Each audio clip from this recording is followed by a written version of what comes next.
internautes de Esaïe Télévision, bonjour à tous, bon réveil matinal et bienvenue sur Fona Soba, votre rendez-vous matinal d'information et de divertissement sur Esaïe Télévision. Très heureux de vous retrouver encore une fois ce matin à suivre d'un instant à l'autre Boulou Info avec Elisabeth Iladia au sommet de ce matinal. Un nouveau centre culturel et scientifique dédié à l'oracle IFA verra bientôt le jour à Porto Novo dans la capitale. La RDC, République démocratique du Congo, et le Rwanda s'unissent pour une exploitation minière plus transparente et mieux encadrée. Israël exige désormais la libération immédiate et totale de ses otages détenus par le Hamas. Dans la Minute Sport de ce matin, vous aurez quelques informations locales et internationales. Après Boulou Info et le sport, on va poursuivre avec l'astuce santé pour ce matin.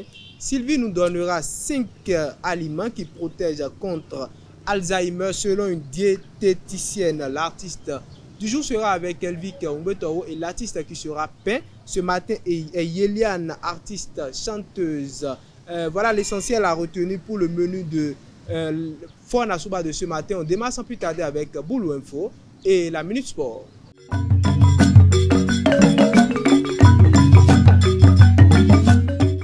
Boulou Info, c'est avec vous, Elisabeth Iladia. Bonjour. Bonjour Mouitine. Bonjour à toutes et à tous et bienvenue dans Boulou Info. En marge du Festival des Masques 2025, le ministre du Tourisme, de la Culture et des Arts, Jean-Michel Abimbola, a annoncé la création prochaine d'un centre d'interprétation IFA à Porto-Novo. Ce centre sera entièrement dédié à la recherche et à la valorisation du système divinatoire IFA, inscrit au patrimoine immatériel de l'humanité par l'UNESCO. Il accueillera chercheurs, étudiants et praticiens dans une dynamique de transmission des savoirs endogènes africains.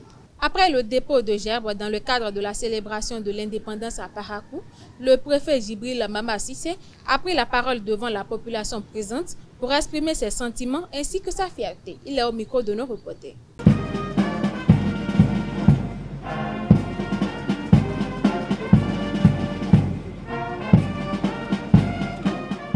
Je voudrais tout d'abord saluer la mémoire du père de l'indépendance et de tous ceux-là qui ont œuvré pour nous permettre d'acquérir cette indépendance.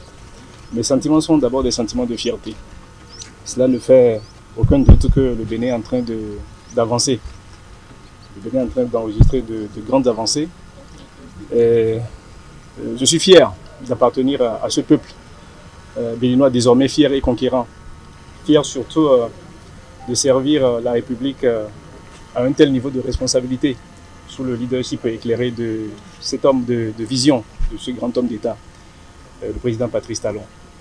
Alors je voudrais en appeler donc au sens citoyen de déjà toutes les populations du Borgou, du département du Borgou et des Béninois, pour que cette dynamique qui a enclenché et qui a permis de révéler notre pays déjà aux Béninois et au monde entier, que cette dynamique vraiment puisse être maintenue. Nous venons de très loin, comme l'a dit le maire, et je pense que quand on voit ces 10 dernières années ce qui est accompli donc, comme action de développement dans notre pays, il y a souhaité vraiment que cette dynamique continue. Parce que si cela a été fait depuis que nous avons acquis notre indépendance, je pense que nous n'en serions pas là. Nous serions déjà aujourd'hui déjà ici au rang des pays modernes et développés. Alors, je voudrais donc en appeler au sens de responsabilité citoyenne de tous pour que nous œuvrions derrière le chef de l'État pour le temps encore qui lui reste, comme vous avez dû le comprendre. Donc que nous puissions vraiment faire en sorte que cette fierté étant retrouvée puisse vraiment perdurer. Donc je voudrais souhaiter une très bonne fête de l'indépendance à toutes les populations du Borgou et aux Béninois et aux Béninois. Dans les palais royaux, le mot sacré désigne bien plus qu'un simple symbole. Il incarne le respect des ancêtres et des traditions. Certains objets y sont intouchables car ils sont aussi sacrés. Suleiman Basside, journaliste culturel, nous éclaire sur cette dimension puissante du patrimoine royal. Il est au micro d'Elvic Umbetoro et Sylvie Dedou. Les palais royaux, pratiquement dans le monde entier et particulièrement en Afrique et au Bénin, c'est une diversité culturelle où il y a des comportements adoptés quand on est dans un palais donné. Du sud au nord, de l'est à l'ouest, il y a des réalités culturelles qu'il faut donc observer quand on est dans un palais royal. Et en tant que tel, il y a donc des dispositions ou des prédispositions à prendre pour ne pas enfreindre donc, à la sacralité de la culture, pour ne pas offenser l'autorité traditionnelle.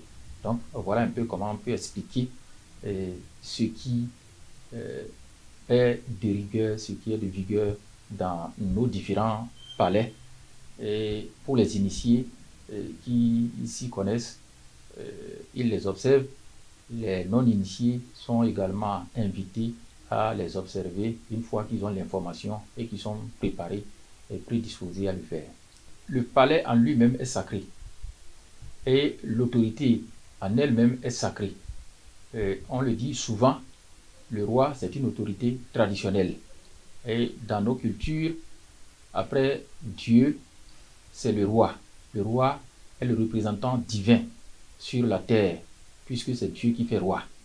En tant que tel, le palais en lui-même, il est sacré et tous les accoutrements royaux sont considérés comme sacrés. L'autorité en elle-même, elle est sacrée, comme je l'ai dit tantôt.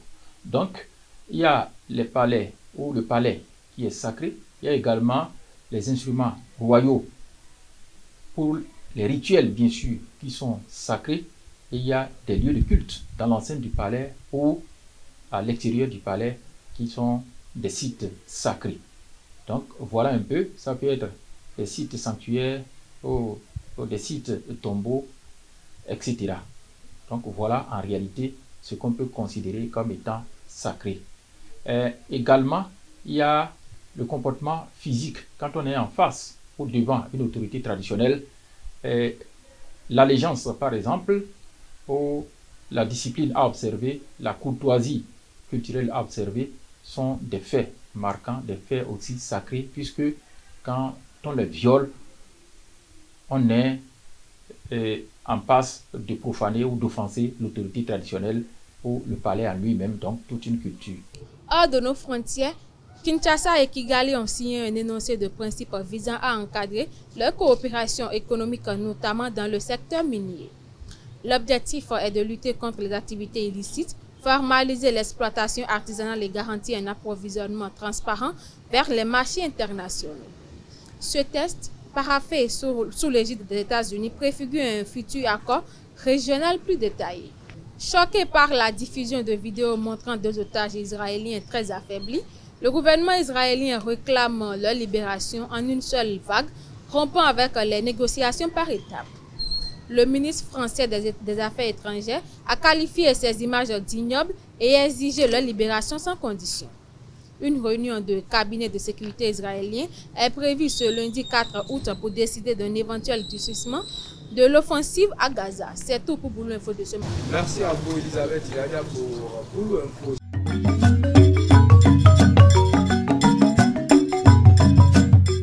Chers internautes, dans la minute sport de ce matin, dans un communiqué datant du 2 août, la Fédération béninoise de football FBF invite les présidents des 36 clubs ayant participé à la Ligue Pro 2024-2025, les présidents des clubs féminins également, ayant évolué en première division au cours de cette saison, à la remise des subventions par son partenaire Celtis. La dite cérémonie aura lieu ce jeudi au Novotel Hôtel de Cotonou.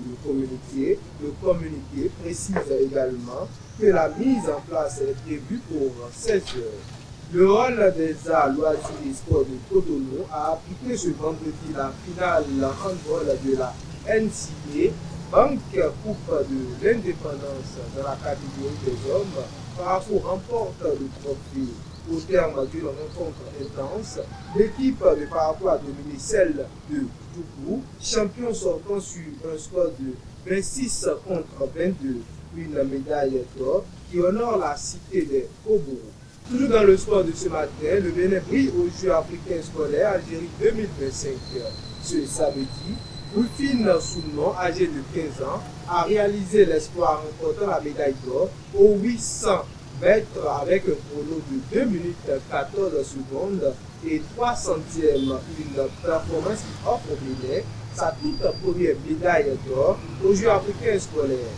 Le championnat national de rugby à 7 a livré autant pour moi son verdict ce dimanche au stade Charles de Gaulle de Porto Novo chez les dames. Ce sont les loups-garous d'Aroncourt qui ont dominé la rencontre et décroché le titre face aux buffles du Borgou du côté masculin. Les alligators de Cotonou ont eu le dernier mot, également toujours face aux buffles du Borgou pour s'adjuger le trophée. Les regards sont désormais tournés vers le championnat national de rugby à 15. Et pour boucler avec le score de ce matin, Rose PP SK de Junior Lighton a enregistré une nouvelle victoire en match de préparation ce samedi 2 août face à Maniza FK. Les jaunes et rouges se sont largement imposés sur un score de 6 contre 0 titularisé. Le milieu offensif béninois âgé de 23 ans a contribué à ce succès marquant en marquant le troisième but de sa formation à la 15e minute. Voilà l'essentiel à retenir. Pour la minute sport de ce matin, chers internautes, à présent, on suit l'astuce santé avec Sylvie Dédéo.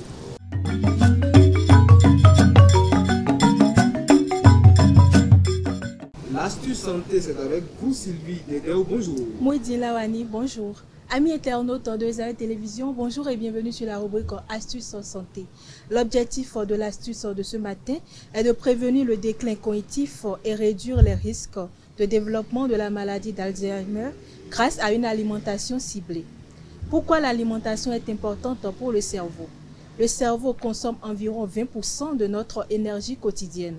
Il a besoin de nutriments spécifiques pour fonctionner, se protéger du stress oxydatif, de l'inflammation et maintenir une bonne circulation sanguine. Une bonne alimentation permet de ralentir le vieillissement cérébral et de préserver la mémoire. Les 5 aliments stars pour protéger le cerveau. Poisson gras, saumon, sardines, maquereaux, riches en oméga 3 et en DHA, essentiels à la communication entre neurones. Fruits rouges, comme les myrtilles, fraises mûres, source d'antioxydants puissants contre le stress oxydatif.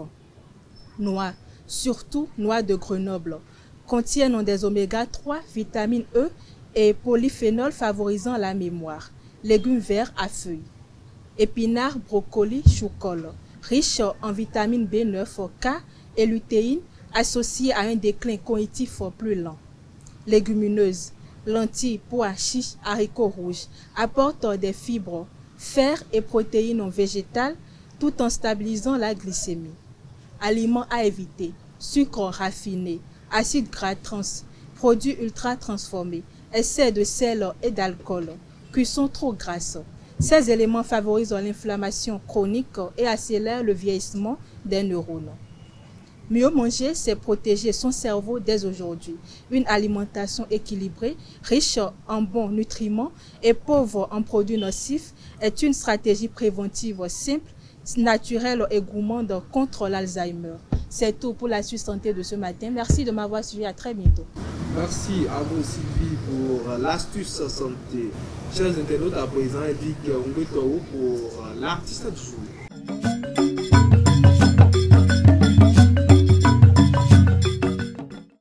Eliane, l'artiste du jour, c'est avec vous, Edith Ngwetoro. Bonjour. Bonjour Moudina Wani. Internaute des Esaïe Télévision, bonjour. Née Julie Yelian Agbo, Eliane est une jeune artiste béninoise originaire de Parakou. Elle a été étudiante au département de sociologie et anthropologie de la faculté des lettres, arts et sciences humaines de l'université de Parakou. Elle a fait ses premiers pas officiels sur la scène musicale à l'âge de 21 ans. Passionnée d'art depuis le jeune âge, Eliane s'illustre dans une musique d'inspiration moderne, mêlant émotion, réflexion et engagement. Elle aborde des thèmes universels tels que l'amour, la paix, la tolérance et les réalités de la vie quotidienne avec une sensualité capable de toucher un public avéré. Le 21 juin de l'année dernière, elle lance son tout premier opus intitulé « Parfois », produit par Sommet Musique sous la direction de Zidane Assouma. À travers ce projet, l'artiste partage l'histoire d'une jeune femme en quête de repères, confrontée aux aléas de la vie, mais soutenue par une voix intérieure porteuse d'espoir. Avec une plume sincère et une voix prometteuse, Yeliane incarne une nouvelle génération d'artistes qui osent mêler art et authenticité. C'est tout pour l'artiste du jour. Merci Elvic Umbetowo et merci à tous ceux qui ont pris par ce plateau ce matin. Chers internautes, c'est tout pour Fona Souba de ce matin. À très bientôt.